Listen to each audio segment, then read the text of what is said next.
Good morning, guys. This is an exclusive video for YouTube again. I'm just going to cover some of the Forex pairs that I'm currently looking at. I'm still not quite convinced yet on the Bitcoin move up, so when I'm waiting for any form of crypto play, I'm actually looking at Aussie dollar mostly. I am interested in things like New Zealand dollar, given the correlation to Aussie dollar. There's a couple of trades, and I know some guys in our Discord are keen on the euro dollar moves. I do trade euro JPY quite a bit as well, but overall, I think the main thing for me is going to be the correlation back to DXY being the dollar index, obviously. So let's start with the dollar index. Now, what I'm seeing on this is after the COVID spike, or COVID spikes, if you will, I see this as a clear value area high. We've ultimately come from here, which is going to be an area of interest. It's possibly this one here. I haven't checked to see yet if these obviously are married up. Um, but I guess for me now, the fact that we're underneath this particular level, even if we assume that this is identical and this has now become the overall resistance up, I think the move down that we're seeing, we've had the first test, and I think this is trying to create another kind of double top, if you will. And therefore, the idea still for me is bias ultimately down, even if it's just coming down to test some of these levels. I would like to see a new low. I would like to see a liquidity grab underneath this overall. But overall, if we come down and test that, that's still a pretty decent short in the grand scheme of things. So this is basically on the daily time frame. So what I'd like to look at is just to kind of back up some of this. If I stick on the stochastic indicator, so the volume stochastic that we use, then what I'd like to see is a situation where we are clearly overbought. So we've got an overbought situation here on the daily. If I zoom out and take this to the weekly, I'm hoping we see the same kind of thing. So ultimately, the longs and shorts of this move for me is I think we are going to test maybe some of this liquidity. I would like to say that we're potentially not going to take out this high here at whatever this level was. The high there, 94.74. I think the count would be invalidated if we were to do that on the Elliott basis. I'll jump into Elliott in a second. Um, but I guess the feeling for me is that we're in a bit of a corrective move, which ultimately is sideways.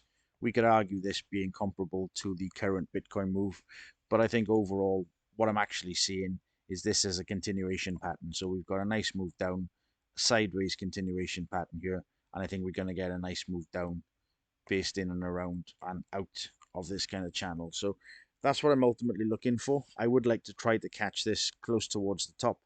I think the stochastics are in my favor at the moment, and I do feel that we're going to get another little dart, another kind of move to sucker some more longs in, and then I think we're actually going to get this move down eventually. I know it's been a long time coming, but this is a real interesting one. So what I'll do is I'll flick across to the advanced get software, and I will show you the advanced get current count on the DXY.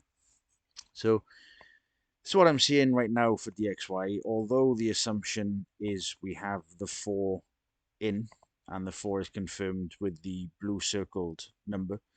I don't feel at the moment that this was giving me a 1 and a 2 move back.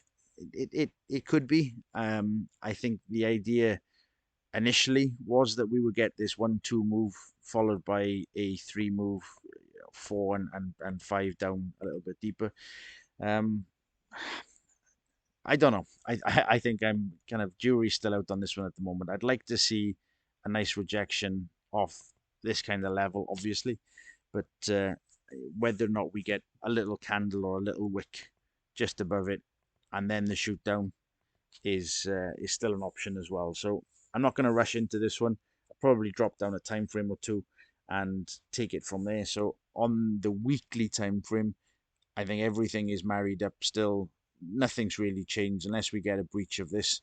But I guess in the long run, the breach of this would still give us another play sitting over here. And therefore, we could assume some kind of zone. As long as we don't take that out and invalidate the whole thing, then I think we got two options. So first option would be, regard this as the 4, a drop down for 1, and we're going to call this the 1 there. And then I think if we were to assume that being the 1, I'd like to say, unless we breach this level, we've got a very deep 2, and therefore a 1-2 move on the assumption that we're looking for a 3. Now, that's option 1. Option 2 would be, assuming we have this move breached, then we could easily move into an uptrend. But I kind of feel that to invalidate this count, although we'd have to come up to this level, I think given the whole global crisis, the way the markets are as a whole, the bias is still short given the stochastics and where they are overbought. And therefore, unless we've seen a clear bullish impulsive move through this zone, it's still a short for me overall. So although the option is there for potential bullish moves, my preferred is still a short on this particular one where we are currently. So that's the main thing on DXY. So what I'll do now is I'll take this off and I will come across to our strength kind of meter, strength index, if you will. And although this is relatively short term, this is something you can use on a 5-minute chart, on a 15-minute chart. So this isn't going to give me the view of the day, but it's going to be interesting to see where we are in terms of current strength. And as clear as day, we can see from this little graph on the right-hand side, we've got a weak Aussie dollar, or weak Australian dollar there, and we've actually got a very strong US dollar at the moment. So I think this is playing out still right now for the trade I'm looking to take long Aussie dollar, US dollar. But I guess in the shorter time frame, we're looking at again some USD strength overall. This might also affect Bitcoin if you're obviously into crypto. This is something worth keeping in the back of your mind. So if I was to open up the USD and I'm looking for the Australian dollar, which is line 40, then at the moment we've actually got a bid ratio of 6 in terms of the current level, current strength. We're currently in a downtrend, shorter time frame, and we've got a very, very narrow pip range. I know it's still early in the morning, so we've got a very narrow pip range at the moment on this particular move. So I guess right now my Aussie dollar trade is still looking quite nice. I'm quite keen on this one. I'm going to be setting this up now. The next one I'm going to be looking at, just purely based on the Discord server and the guys we've got in this group. The Euro USD, again, even smaller in terms of the bid ratio and a very small pip range. We've actually got a negative strength of -3 there. So not quite as weak as the Aussie dollar right now in terms of the euro. So we would anticipate on the right-hand side, euro being a little bit higher than the Aussie dollar. So Australian dollar right now is definitely the weakest currency.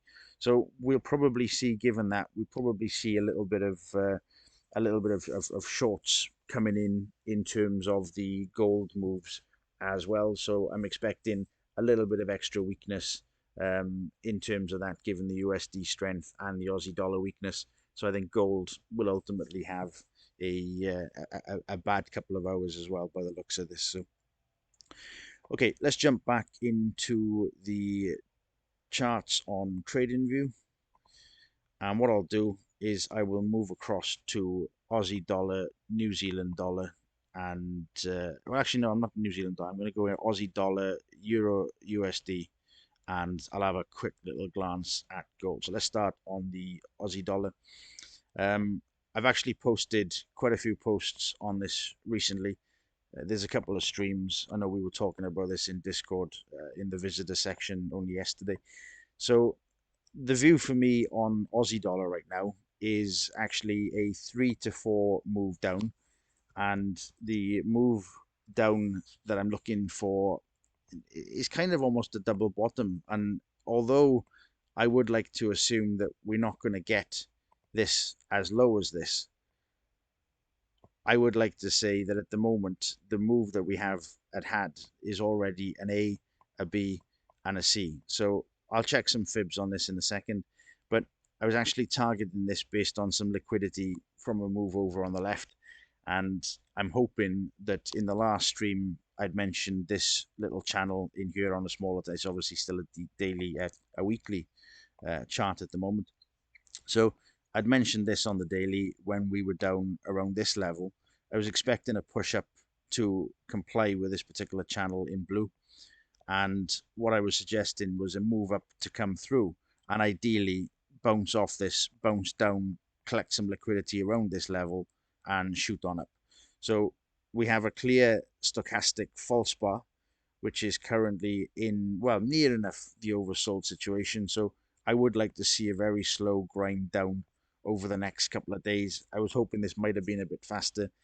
It doesn't look like it's going to play ball in terms of the time frame, so it's just another couple of days of sitting on my hands ultimately.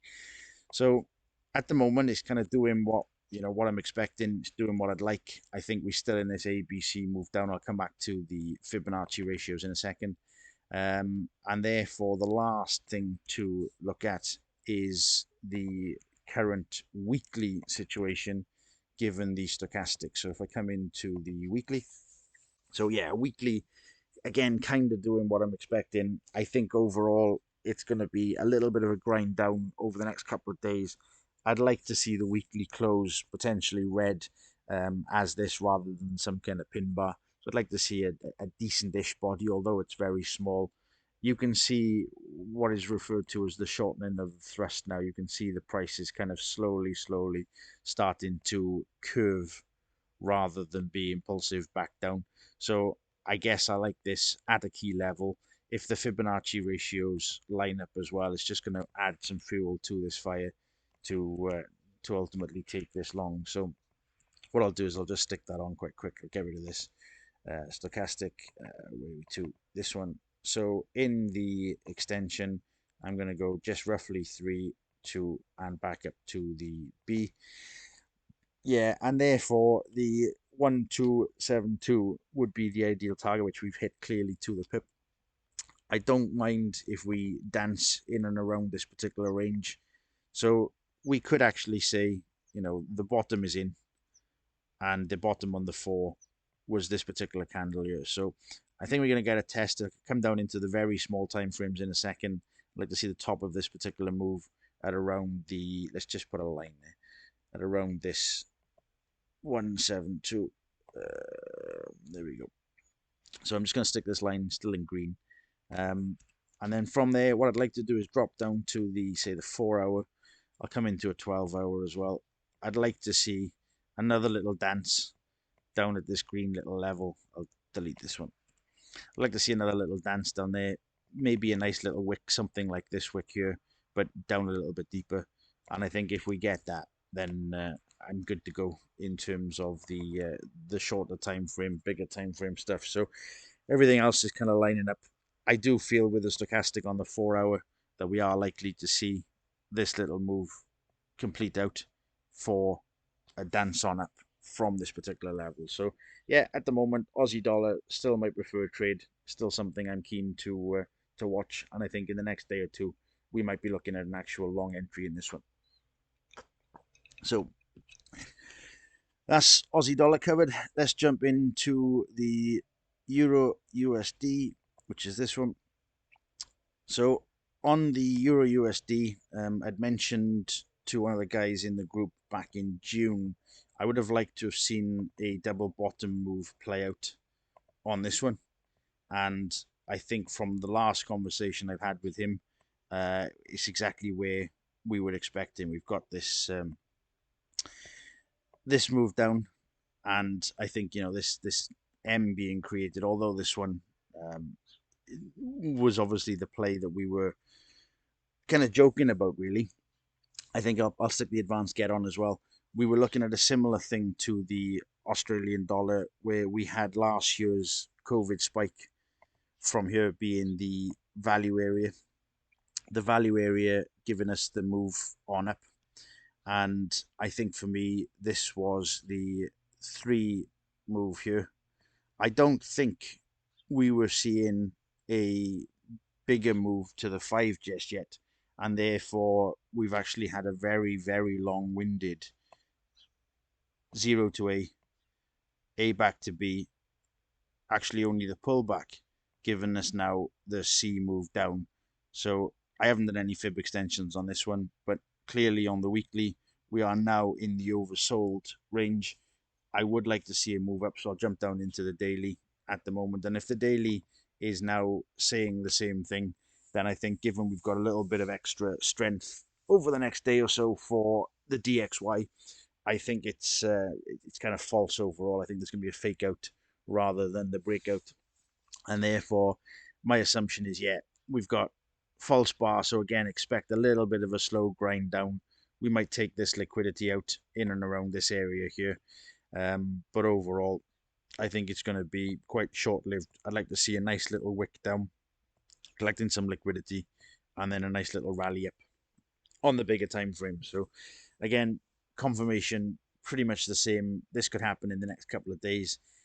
I'll come back to the advanced get and just confirm on this one that we're actually looking at the Euro USD. So yeah, in terms of the Euro USD there at the moment, I kind of feel it is pretty much as we've just covered in the trading view charts. I'd like to see maybe a little liquidity grab, double bottom forming, and then that double bottom giving us a nice little rally on up. I think the overall Elliott structure is pretty sound. I think the move pullback, like I said, it might fit into the Fibonacci ratio, given that it's in the train tracks, which are these blue to red levels here in terms of the current price. We haven't gone any lower than the train tracks at the moment. So PTI, which is the profit taking index, is also pretty solid. Anything over 35 is reasonable, sensible profit taking. It's regular. So yeah, I think for me this is just an ugly move within this ugly move, and yeah, two ugly moves. Hopefully, we'll put it right, and therefore, yeah, my assumption on this is ultimately up as well on that. And just to finish off on this, I will touch back on the gold move. Get rid of the advanced get, come back to the chart for this. And I think on the gold move, like I said earlier, smaller time frame, I'd like to see a little bit of a not a very nice day today for gold. So therefore, I don't know what I've got marked up on this. So therefore, what I'd like to see is a nice little move down on the smaller time frames, given the USD strength. And I think once we've got this move in, then potentially we can call this our four, probably over here.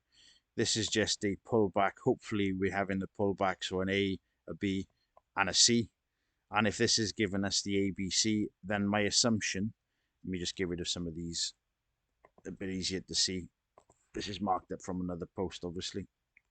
So if I get rid of this, get rid of this, get rid of this one. And what I'd like to suggest is that the 4 is in, and this being the 4 here at this low, whether it's this one or this one, I think it's this one.